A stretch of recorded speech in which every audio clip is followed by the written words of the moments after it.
Super 8 में team India I, Pakistan की world cup से हो गई विदाई पक्की। आखिरकार कैसे टीम इंडिया के सुपर 8 में आने की जो कहानी रही है वो अब इस बात को तय कर चुकी है कि पाकिस्तान की टीम भी एक बार फिर से अपने पुराने आदतों के अनुरूप फिर से वो अब दूसरे के जीत या हार के ऊपर में निर्भर कर रही है। अब दूसरे की जीत के हार और का मतलब ये हो गया कि भाई आप ही की जीत हो सकती है या हार हो सकती है।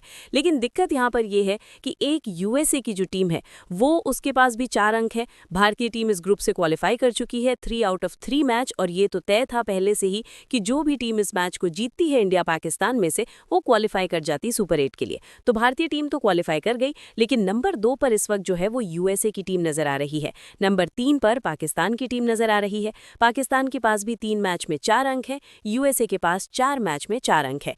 नामीबिया जो है 3 मैच में हार के तीनों मैच हार चुकी है, वो बाहर हो चुकी है। नीदरलैंड भी 1 मैच उसका बाकी है, लेकिन वो भी बाहर है। और अब जो है पाकिस्तान का जो आखिरी मैच है वो नामीबिया से है, लेकिन वो कोलंबो के आर प्रेमदासा पे नहीं है, सिंगली स्पोर्ट्स क्लब पे है, जहां पर बल्लेबाजी थोड़ी सी आर प्रेमदासा की अपेक्षा आसान है।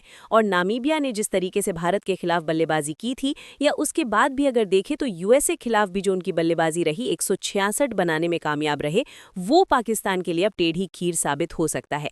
एक तरफ नामीबिया की जो टीम है वो मुकाबला जो है वो अब एलिमिनेट हो चुकी है, उसको पता है कि एक मैच जीतकर कम से कम टूर्नामेंट का एंड जो वो करेंगे वो जीत के साथ कर सकते हैं, कुछ चीजें कुछ यादें लेकर जा सकते हैं। और पाकिस्तान के पास सूरत हाल ये है कि पाकिस्तान जो है सिंगली स्पोर्ट्स क्लब के मैदान पर नीदरलैंड्स के खिलाफ 148 चेज नहीं कर पाया था। अब सवाल ये है कि नामीबिया ने अगर उलटफेर कर दिया, नामीबिया की बल्लेबाजी या गेंदबाजी कमाल कर गई, तो पाकिस्तान का जो मिडिल ऑर्डर है वो उनके लिए परेशानी का कारण बन सकता है। और ऐसे में वो मैच जैसे ही हारेंगे, क्योंकि अंक तो 4 ही रह जाएंगे, 4 मैच ऑलरेडी यूएसए के हैं, उनके पास 4 अंक हैं, 4 मैच में 2 जीते हैं 2 हारे हैं, 4 अंक हैं, और नामीबिया बाहर ही हो चुकी है। तो नामीबिया अगर हराती है पाकिस्तान को, पाकिस्तान के पास भी 4 ही अंक रह जाएगा। लेकिन जिस पाकिस्तान का नेट रन रेट जो है वो यूएसए से ऊपर था भारत वाले मैच से पहले, क्योंकि भारत ने 61 रनों का बड़ा अंतर दिखा दिया हार में। उस 61 रन की हार की वजह से पाकिस्तान का नेट रेट -0.4 पे है और यूएसए का +0.7 पे है। तो सोचिए एक लगभग 1 पॉइंट का एनआरआर में जो है अंतर है दोनों टीमों के। तो ऐसे में अगर देखा जाए तो पाकिस्तान की टीम का हारना मतलब कि बाहर जाना तय हो जाएगा। पाकिस्तान को जीतने पर किसी नेट रन रेट का दिक्कत नहीं है, उनको सिर्फ जीतना है। अगर वो जीतते हैं तो 6 अंक हो जाएगा, फिर एनआरआर काउंट नहीं होगा। लेकिन अगर हारेंगे तो 4 अंक है, और हारोगे तो और नीचे जाएगा, और नेट जो है वो यूएसए का बेहतर, तो वो क्वालिफाई कर जाएगा। लेकिन इन सब परिस्थितियों में पहुंचने के लिए आखिरकार वजह क्या रही? वजह रही भारतीय टीम की ऑलराउंड परफॉर्मेंसेज। भारतीय टीम के खिलाफ जितनी नैरेटिव बनानी थी पाकिस्तान के मीडिया ने बनाया, जितनी बातें करनी थी उसने किया। सबको ये लगा कि भाई भारतीय टीम तो उस्मान तारिक के जाल में फंसी हुई है। सबने उस्मान तारिक को इतना हवा बना दिया। और मैं ये नहीं कह रहा सिर्फ पाकिस्तान मीडिया, भारतीय मीडिया ने भी इस चीज को बताया। लेकिन ये भूल गए कि टीम इंडिया जो है वो अच्छे तरीके से टैकल करना जानती है, और उस्मान तारिक के अलावा कोई और स्पिनर उनका कामयाब भी नहीं रहा है। उस्मान तारिक ने 4 ओवर में 24 रन देकर 1 विकेट निकाला। 4 में 24 अगर उस्मान तारिक के निकाल दें तो जो 18 ओवर स्पिन किया गया था उसमें से इनके 4 निकाल दें तो 14 ओवर में कुल मिलाकर के 120 रन भारतीय टीम ने उनके स्पिनर्स को मारे हैं। 14 ओवर में 120 रन, और फिर 2 ओवर जो है वो शाहीन अफरीदी के, उसमें 31 रन आए हैं। और ये बता रहा था कि टीम इंडिया की बल्लेबाजी रही कैसी रही। ईशान किशन की जो बल्लेबाजी रही, 40 गेंदों में 77 रनों की पारी, 192 के ऊपर का स्ट्राइक रेट रहा, 10 चौके जड़े, 3 जड़े, 58 रन बाउंड्री से आए। ये बता रहा था कि ईशान ने एक जो चार्ज लिया उसको कहीं ना कहीं उसके लिए प्रिपेयर्ड ही नहीं थी ये पाकिस्तान की टीम। उनको सिर्फ अभिषेक शर्मा दिखाई दे रहे थे, सूर्य कुमार यादव दिखाई दे रहे थे। शायद ईशान को उन लोगों ने हल्के में ले लिया, और ईशान ने ऐसा हल्का किया है पाकिस्तान को कि अब शायद सपनों में आएंगे। जबकि पाकिस्तान को समझना चाहिए कि यही श्रीलंका के बगल में ही, कोलंबो के बगल में पलीकेले के मैदान पर, जब भारतीय टीम का एशिया कप 2023 में 66 रन पर 4 विकेट गिर गया था, वहां पर भी 82 रन की पारी जो है वो खेली थी ईशान ने। हार्दिक पांड्या ने भी 80 रन के आसपास पारी खेली थी और टीम के स्कोर को 250 तक पहुंचा दिया था। वनडे की बात कर रहा हूं। लेकिन इस बार शायद भूल गए थे, और ईशान ने जिस तरह से धुलाई पिटाई की, वो तो क्रैम्प आ गए इसलिए मैदान पर गिर गए, नहीं तो फिर उसके बाद वो और शायद खेल सकते थे, लेकिन वो आउट हो गए। लेकिन जिस तरह से उन्होंने बल्लेबाजी की और उसके बाद जो मोमेंटम भारत को मिला, वी ऑल नो कि भाई 160 अगर बनता कोलंबो के आर प्रेमदासा पर, वो विनिंग टोटल होता, क्योंकि ये विकेट इतनी आसान नहीं थी। स्लो विकेट थी, ग्रिप हो रही थी, गेंद होल्ड कर रही, डेकी विकेट था। और उसके बाद जब भारत के पास गेंदबाजी की बात करें, 3 स्पिनर्स टीम इंडिया के पास में थे। कुलदीप थे, वरुण थे, अक्षर मौजूद थे। लेकिन भारत ने जो है वो 5 स्पिनर का इस्तेमाल किया। रिंकू भी किए, तिलक भी किए और सब ने विकेट भी निकाला। तो 5 स्पिनर्स हमने भी दिखा दिया मैच में कि तुम्हारे पास ही नहीं है, हमारे पास भी 5 स्पिनर्स हैं। जबकि शिवम दुबे ने बॉलिंग नहीं किया, फिर भी हमने 7 गेंदबाजों का इस्तेमाल किया। अभिषेक शर्मा पूरी तरह से फिट होते तो वो भी गेंदबाजी करते तो 8 हो जाते।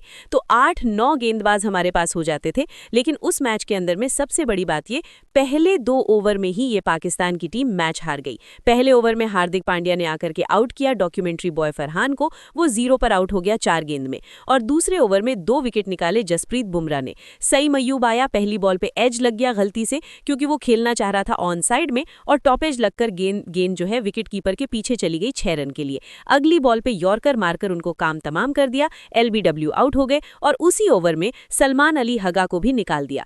मतलब ये है कि पूरे तरीके से भारतीय टीम जो है वो तैयार थी इस गेम के लिए। और ये कहीं ना कहीं एक तरीके से मनोवैज्ञानिक तौर पर टीम इंडिया का जो एक दबाव है पाकिस्तान के ऊपर में, वो साफ पता चलता है कि पाकिस्तान उस चीज को झेल नहीं पा रहा है। पाकिस्तान को समझ नहीं आ रहा है कि आखिरकार हम गेम पाकिस्तान भारत के खिलाफ जीतें तो कैसे जीते। और वो एक फायदा जो है वो टीम इंडिया को मिल रहा है। और टीम इंडिया ने इस मुकाबले में जिस तरह से जीत हासिल की है, टीम इंडिया क्वालिफाई तो कर ही गई है। लेकिन अब पाकिस्तान के लिए दिक्कत ये है कि पाकिस्तान की टीम इस मुकाबले में हारने के बाद क्या कमबैक कर पाएगी, क्योंकि नामीबिया के खिलाफ जब आप उतरोगे, that will be the do और डाई मैच। आप या तो उस मैच को जीतो या फिर घर का रास्ता नापो। और ये मैच जो है वो 18 तारीख को होगा। और सच्चाई बात है, उसी दिन नीदरलैंड से इंडिया का ही मैच है शाम में, दोपहर में जो है वो 3 बजे से मैच होगा पाकिस्तान का।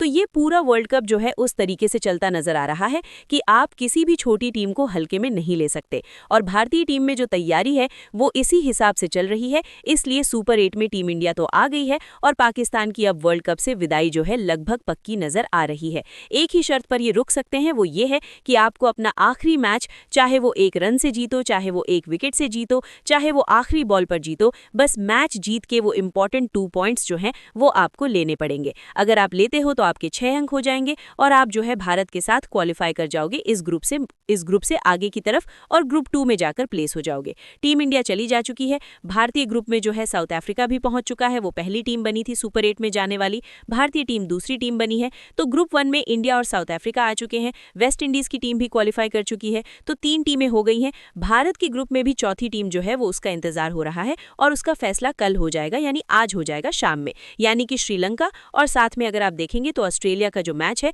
जो कैंडीपली किले में खेला जाएगा। अगर ऑस्ट्रेलिया मैच जीतेगी तो वो क्वालिफाई करेगी, अगर वो हारती है तो तुरंत ही बाहर हो जाएगी। क्वालिफाई भी उसका नेट रन पे निर्भर करेगा। लेकिन क्या आपको लगता है कि ये मौका जो है बनने वाला है? क्योंकि कहीं ना कहीं अगर देखेंगे तो बहुत मुश्किल होने वाला है। जिम्बाब्वे ने हराया था ऑस्ट्रेलिया को, श्रीलंका अपने घर में खेल रही है, उनको कंडीशंस पता है, उनके पास स्पिनिंग अटैक अच्छा है और स्पिन खेलना ऑस्ट्रेलिया के वश की बात नजर नहीं आई है। नहीं तो वो पाकिस्तान से और जिम्बाब्वे से नहीं हार जाती। हालांकि जिम्बाब्वे ने उनको पेस अटैक से फंसाया था। तो यहाँ पर हालात ये हो गए हैं। इसलिए मैंने कहा कि भारतीय टीम तो सुपर 8 में आ चुकी है, पाकिस्तान की जो है वो विदाई पक्की हो गई है, ऐसा लग रहा है। और कंफर्मेशन जो है आपको बुधवार को भी मिलने वाला है। लेकिन बुधवार को भी ब्लॉकबस्टर बुधवार आप इसको कह सकते हैं कि ये होने वाला है, क्योंकि उस दिन इंडिया का भी मैच है, उस दिन पाकिस्तान का ही मैच है। और दोनों मैचेस जो हैं वो बड़े ही इंपॉर्टेंट होने वाले हैं इस वर्ल्ड कप लिहाज से। लेकिन आपको